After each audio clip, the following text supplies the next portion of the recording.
Olá pessoal, seguindo com o estudo das principais famílias de interesse agronômico que nós temos aqui no estado do Rio Grande do Sul, hoje a gente vai trabalhar com uma das famílias mais importantes, a família Poaceae. Essa família, obviamente, ela tem uma importância muito grande para vocês, como engenheiros agrônomos, pelo fato de que ela contém espécies de grande importância na alimentação humana. Como a gente já havia comentado na aula de ciperáceas, a família Poaceae compreende, as espécies da família Poaceae compreendem por cerca de 50% da obtenção de nutrientes e energia para a espécie humana.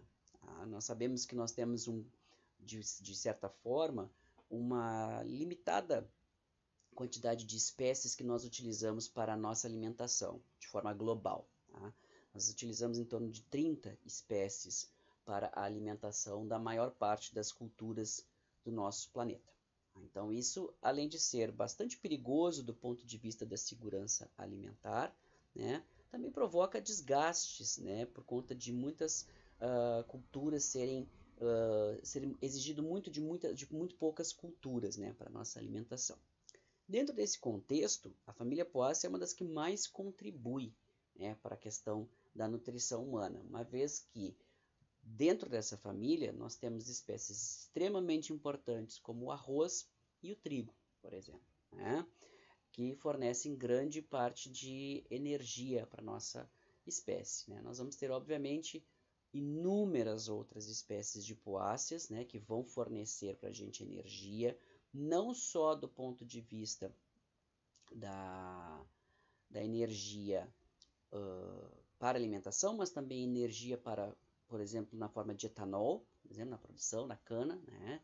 Nós temos outras importantes poáceas, né, que vão também participar de produção de fibras, de tecidos, né, vão ser ornamentais, entre outras inúmeras funções que as poáceas vão apresentar. E, obviamente, também do ponto de vista da fitossanidade, nós vamos ter também a questão das poáceas que são consideradas como invasoras de culturas. Tá? Então, todas essas plantas elas têm uma importância muito grande dentro do contexto econômico. Tá?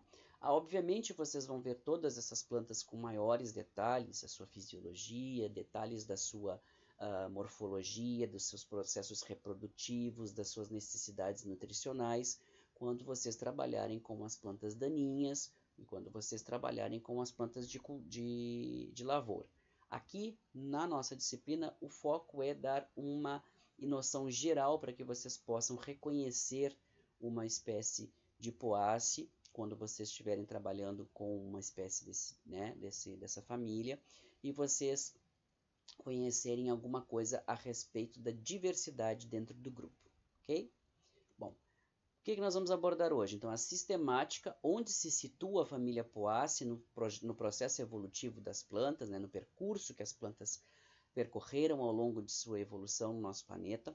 Nós vamos trabalhar também um pouquinho com aspectos da estrutura vegetativa e da estrutura reprodutiva dessa família. Tá? Bom, primeira coisa, dentro do grupo das Poales, né, a classe Poales, na qual se situa, nós já vimos na aula passada, as bromeliáceas e as ciperáceas, por exemplo, que são famílias de importância agronômica, nós temos, por último, uma das famílias mais derivadas. Então, eu quero que vocês entendam só esse termo aqui quando a gente está falando a respeito de biologia sistemática hoje em dia, que ela é baseada num estudo chamado de cladística, que é o estudo que vai fazer a relação, né, evolutiva entre os diferentes grupos de organismos. Então, se eu estou trabalhando com botânica, eu vou trabalhar com a cladística relacionando, do ponto de vista evolutivo, as famílias de plantas, os grupos de plantas, né? E aí eu uso dois termos importantes, tá? Um termo que eu uso é ancestral, né? A gente evita usar o termo primitivo, porque ele geralmente está associado a uma característica que é mais um termo mais pejorativo, não é mesmo? Então, muitas vezes o termo primitivo ele não é muito bem utilizado por conta do peso pejorativo que esse termo pode apresentar. Então, uma característica, por exemplo, que surgiu há mais tempo dentro de um grupo, ela é chamada como uma característica ancestral dentro desse grupo. Tá? Um grupo que, por exemplo, uma família que, por exemplo, surgiu antes no percurso evolutivo de uma classe de plantas, ela é considerada como uma família mais ancestral. Ao passo que aquelas estruturas morfológicas, aquelas características, ou as famílias que dentro de um grupo apareceram depois, né, lá por último, dentro do que se tem, né, de famílias hoje dentro desse grupo, de características específicas que essa família apresente nos dias atuais, a gente diz que essas que surgiram por final, mais adiante, dentro do percurso evolutivo, são chamadas de derivadas, tá? Porque elas derivam dos ancestrais. Então, dentro desse contexto, a família Poaceae é uma das famílias mais derivadas, que vejam aqui, ó, aqui surgiram os primeiros grupos, né, que pertencem à classe Poales. Então, as Poáceas, elas vão aparecer aqui, ó, lá no final, elas são as mais derivadas, tá? Elas aparecem no final, mas dão nome à classe. Por que isso acontece? Porque geralmente, para a gente dar nome a um grupo maior, por exemplo, dar o nome a uma família, tá? A gente vai dar o nome a uma família a partir do gênero que é mais relevante, porque ele é mais diverso, ou porque ele tem uma importância econômica muito grande, né, ou porque ele é muito representativo do ponto de vista morfológico para aquela família, tá? E a mesma coisa acontece numa classe. Então, dentro da classe onde está a família Poaceae, ela é a família mais importante, tá? Ela é a família mais diversificada, ela é a família que tem maior importância econômica e ecológica no planeta, então ela dá nome à classe Poales, apesar de ser uma das famílias que apareceu por último no percurso evolutivo. Tá? Então essa questão da nomenclatura ela se baseia mais na importância da família, no significado que a família tem para dentro daquele grupo, tá? Do que ela ser a família que deu origem, por exemplo, ao grupo como um todo. Tá? Aqui vocês podem ver que a família Poaceae aparece aqui no final do percurso evolutivo. A família Poaceae, por ser muito diversificada, ter um número muito grande de espécies e de gêneros, tá? Ela acaba sendo dividida em subfamílias. Tá? Então nós temos várias subfamílias onde nós vamos encontrar espécies importantes, tá? Dentro do nosso grupo. Então famílias importantes onde nós vamos ter, subfamílias importantes nós vamos ter a Nomocloide, tá? A gente vai ter a família Panicoide, onde nós vamos ter os pânicos, né, que são consideradas espécies invasoras importantes, tá? A subfamília Arundinoide também. Nós vamos ter a família Pooide e a Bambuzoide, que é uma subfamília bastante específica dentro do grupo, né? Porque é a família onde se encontram as poáceas de porte maior, né? Que vão ser do grupo dos bambus. Então, para vocês terem uma ideia de como essa família é diversificada, nós temos inúmeras subfamílias dentro dela para poder conter toda a diversidade existente dentro desse grupo, ok? Bom, como é de se imaginar, a distribuição da família Poaceae, assim como acontece com a família Ciperaceae, é uma distribuição cosmopolita, ok? Quer dizer exatamente o que? Uma distribuição ao longo do globo. Então, não existe um local específico onde elas ocorrem. Então, não é uma família que a gente pode dizer que é uma família americana, que é uma família que ocorre no Velho Mundo, que é uma família africana, uma família da Oceania. Ela é uma família cosmopolita. Nós temos poáceas distribuídas ao longo do planeta inteiro. Tá? Obviamente, nós vamos ter dificuldade de encontrar poáceas em regiões frias, né? Porque as poáceas, elas são, assim como as ciperáceas, plantas que vão ocorrer no mundo todo, mas que não tem uma especialização para um clima muito frio, no sentido daquelas regiões onde existe gelo permanente ocorrendo no planeta. Tá? Agora, nós podemos encontrar as poáceas, obviamente, em regiões frias do norte e do sul do nosso planeta, mas nas regiões onde há o congelamento permanente do continente, por exemplo, na Antártica, nós não vamos encontrar representantes da família. A família Poaceae, ela é considerada como uma família que tem uma especialização para locais secos, tá? Assim como acontece também com as ciperáceas. Isso quer dizer que eu não vou encontrar poáceas em locais úmidos? Obviamente não, e vocês já devem perceber isso na vida, né, de vocês ao observar que o capim, como as pessoas costumam dizer coloquialmente, tem para todo lado, inclusive brejo é cheio de capim, né? Então nós vamos ter família poácea ocorrendo para todo lado, inclusive junto de brejos, de pântanos, regiões paludosas e tal. Mas é uma família que tem, de forma geral, grandes habilidades de viver em regiões mais secas, assim como acontece também com a família Ciperaceae. Bom, vamos falar um pouquinho sobre as estruturas vegetativas que a família apresenta, né? Bom, o porte das poáceas é basicamente um porte herbáceo, tá? Então, basicamente, nós vamos encontrar ervas nessa família. Apesar da imensa diversidade, elas são ervas. E isso é bastante esperado quando a gente está tratando de uma monocotiledônea. Nós já falamos sobre isso na aula passada, né? As monocotiledôneas, em geral, não apresentam grande porte porque elas não têm crescimento secundário. Elas não apresentam formação de lenho, né? Portanto, elas não têm capacidade de produzir tecido suficiente para sustentar uma planta de grande porte, tá? Uma exceção vai ser a subfamília Bambusoide, tá? Lá dentro da família Poaceae. Por quê? A família Bambusoide vai apresentar a formação de tecidos de sustentação. Então, vai ocorrer a formação de lignina, vai ocorrer a formação, né, de um tecido que vai lembrar madeira. Se vocês pensarem num bambu, se vocês pensarem em uma taquara, vocês vão lembrar e vão dizer, isso aqui é praticamente, isso aqui para mim é madeira. Não é exatamente madeira, porque não parte do crescimento de um lenho secundário como ele efetivamente cresce nas plantas das dicotiledôneas. Isso vocês vão aprender no próximo semestre, quando a gente estiver falando sobre anatomia, tá? Então, como não ocorre a formação de uma estrutura de caule espessado, né, formando madeira propriamente dita, né, a gente diz que o crescimento ele é um crescimento, né, num aspecto lenhoso ou sublenhoso, mas é um crescimento anômalo, porque ele não vem do crescimento do xilema secundário. Tá? Então, ocorre alguns bambus de grande porte, ocorrem, mas vocês veem que o caule não cresce muito em diâmetro, né? Existe um tecido forte de sustentação que sustenta o tamanho, a altura da planta, mas que ela não ramifica muito, por quê?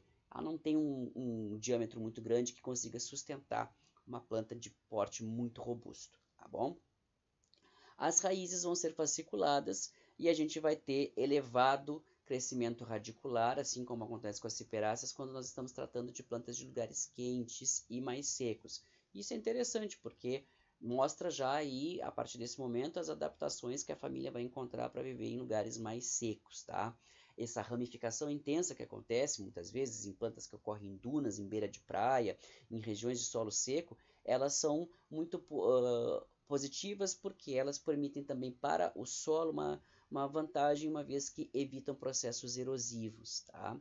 O caule vai ter uma parte dele que vai ser rizoma subterrâneo, tá? Então vai poder ocorrer a formação de um caule que cresce paralelo ao solo, vamos lembrar lá como é que é o rizoma das aulas de morfologia, né? E que muitas vezes vai servir para armazenar água, por exemplo, dentro da sua estrutura, fazendo com que essa planta tenha a possibilidade de conservar água e evitar a seca, por exemplo, durante períodos em que as chuvas ficam mais errantes. E vai ter um outro tipo de caule que vai ser o colmo, tá? O caule, que aí é o caule que vocês devem conhecer, por exemplo, do pé de trigo, o pé de milho, né?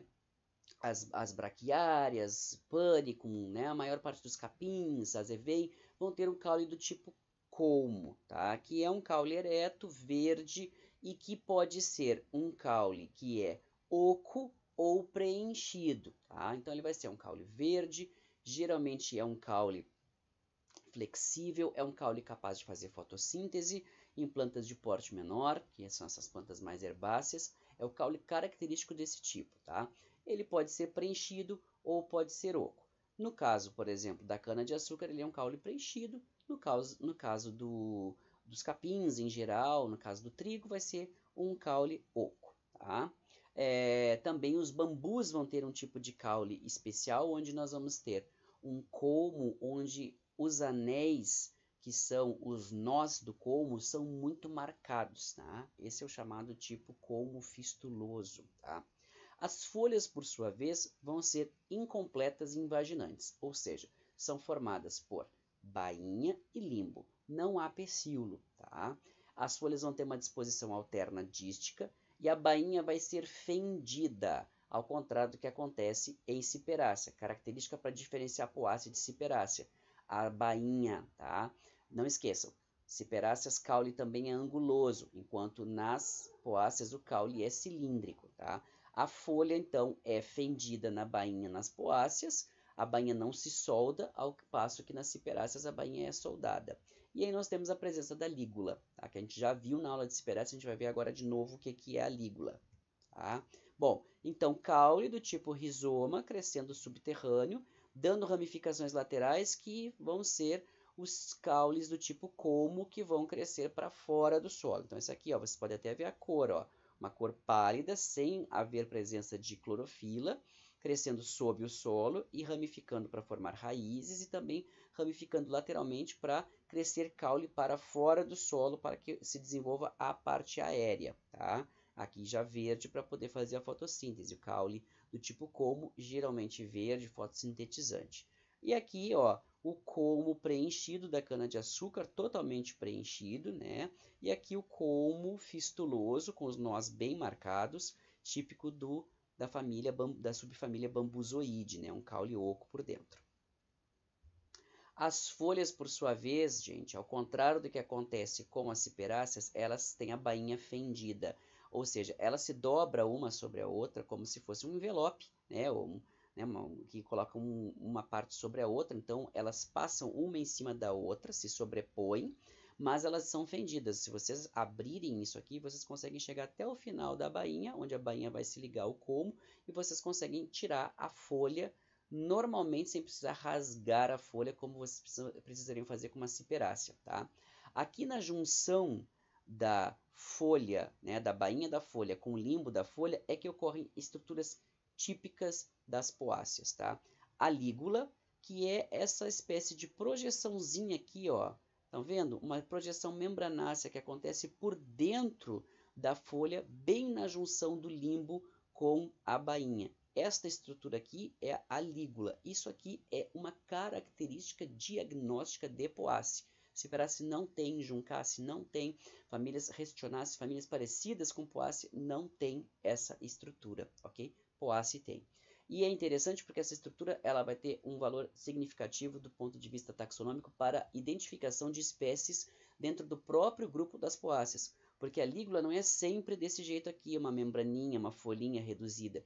A lígula pode ser maior do que essa estrutura que a gente está vendo aqui. A lígula pode ser no formato de cerdas. Então, cada grupo dentro da família Poácea vai ter lígula de um formato diferente. E isso serve para a gente classificar e descobrir mais ou menos que espécie que a gente está trabalhando, tá?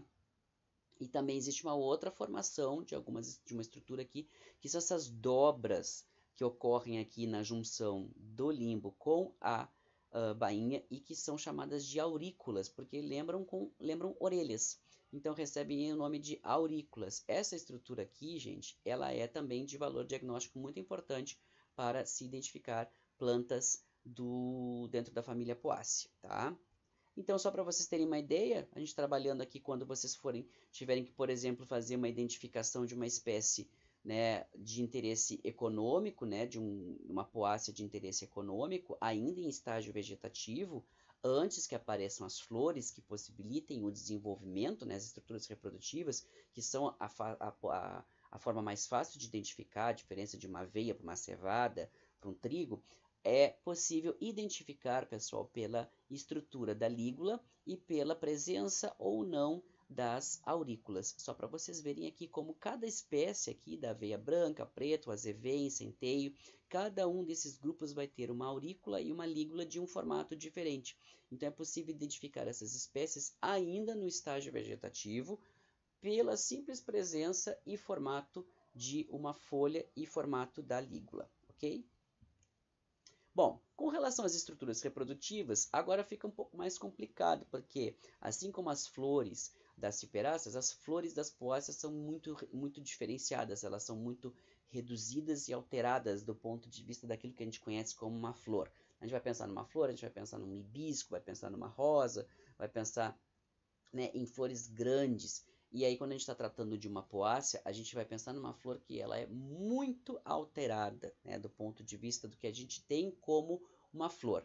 Por quê? Ela é uma flor muito simplificada, gente. O processo de polinização é dado preferencialmente pelo vento. Então, dessa forma, a flor ela abre mão ao longo do desenvolvimento do surgimento dessa família no seu processo evolutivo, ela vai abrir mão das peças florais porque ela se especializou em ser polinizada e dispersada pelo vento. Então não há necessidade de mobilizar nutrientes, energia, açúcares para formar o corpo de uma flor vistosa, com perfumes, com cores, com estruturas vistosas, para que os animais visitem, se não é o objetivo dessa família, se ela acaba sendo polinizada pelo vento, tá?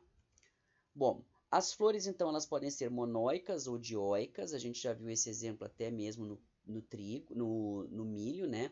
Que vai ter lá na espiga mais embaixo as flores femininas e lá no pendão mais em cima as flores masculinas, enquanto outras espécies, por exemplo, como o trigo e o arroz, terão flores hermafroditas, né? Onde a gente vai ter os dois sexos na mesma flor, tá? A estrutura básica floral de uma poácea, assim como a ciperácea, é a espigueta.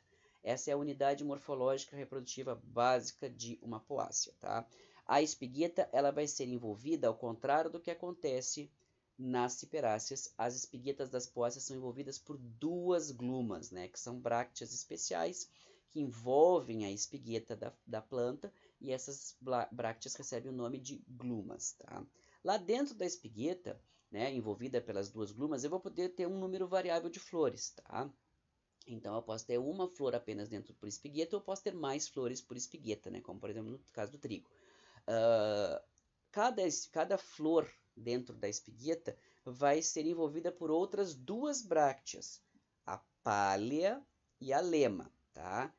A palha mais interna, a lema mais externa. No caso, assim como acontece também lá com as ciperáceas, também temos as brácteas internas da flor.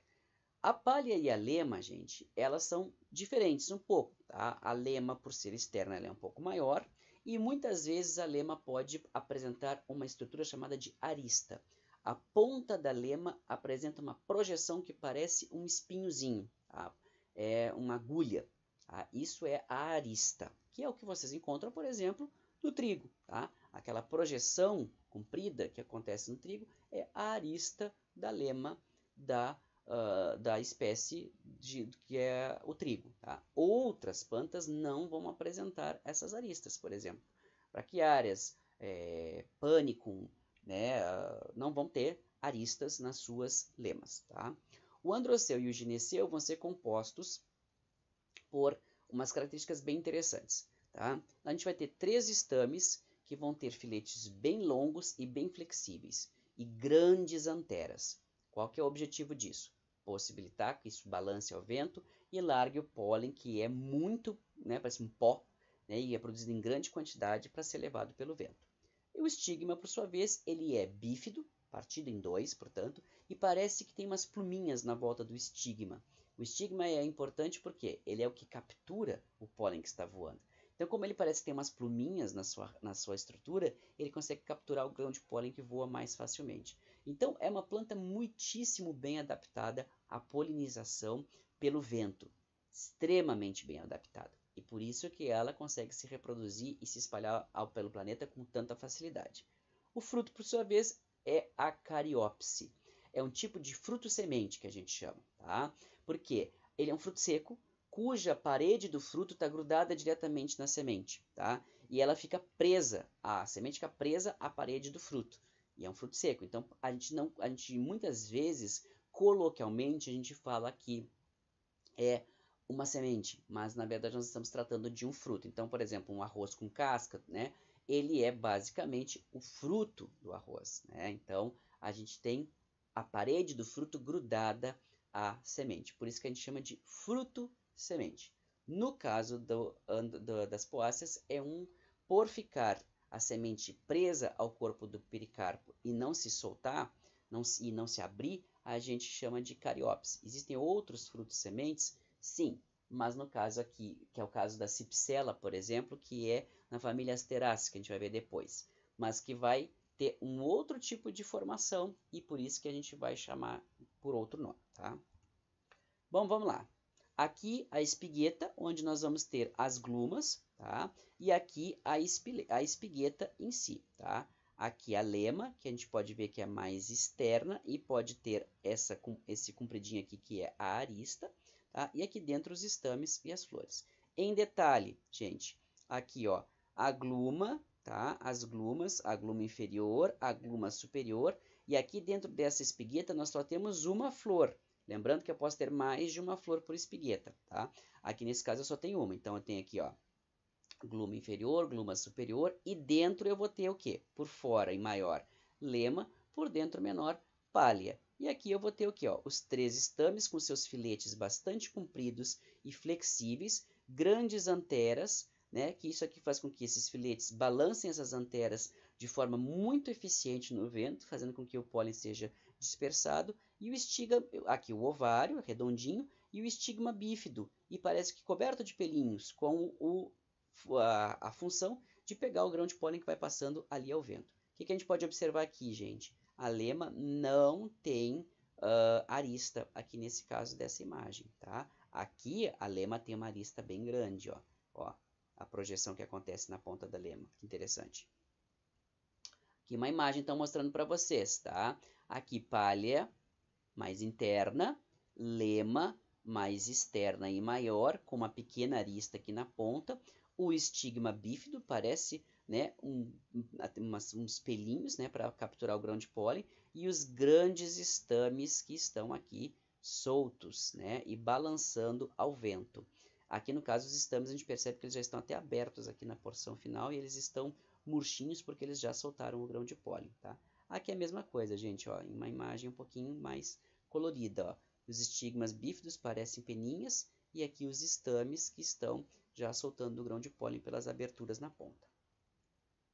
Aqui só para mostrar mais uma vez, em detalhe, ó, pálea, a glume que pode ser chamada de glumela, né?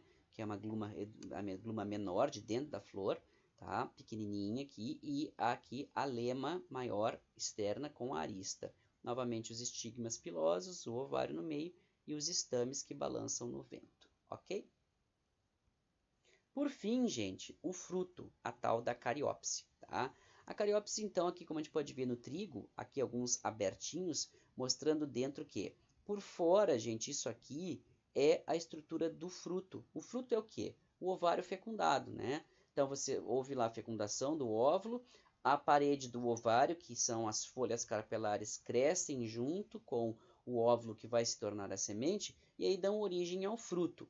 Em alguns casos, os frutos vão ser carnosos. Vai haver um investimento da espécie para que o fruto se torne carnoso, cheio de polpa e comestível, para que haja interesse de animais para consumirem aquele fruto e facilitarem a dispersão das sementes. Outras espécies não vão fazer isso. Outras espécies elas vão simplesmente fazer um fruto seco, que pode, por exemplo, se abrir e expulsar o fruto, a semente de dentro do fruto por propulsão e jogar essa semente longe, ou então, em outros casos, podem pássaros vir e visitar esse fruto em busca da semente, sem haver necessariamente um investimento em um fruto carnoso ao redor, ou em outros casos o fruto ser simplesmente dispersado pelo vento. Então, nesse caso, a espécie não investe energia para fazer um fruto com polpa, e o fruto em si é seco. No caso da família Poaceae, o fruto é do tipo cariópse, onde a estrutura da semente está ligada diretamente à parede do fruto, que é o pericarpo, né, seco. Isso aqui nada mais é do que o carpelo do ovário, que secou, desidratou e se gruda junto da semente. Não abre, não se desgruda, e aí temos a cariópse, a semente grudada, junto do corpo de todo o pericarpo. Quando a gente vê a família Asterácea, nós também vamos ter um fruto desse tipo, que é a cipsela. Mas nesse caso, a semente ela se liga em um único ponto da estrutura do fruto. Tá? Então a semente pode ser extraída mais facilmente de dentro do fruto do que no caso da cariopse, onde todo o corpo da semente está ligado ao corpo do pericarpo. Tá? Isso diferencia uma cariopse de uma cipsela, por exemplo. Ok?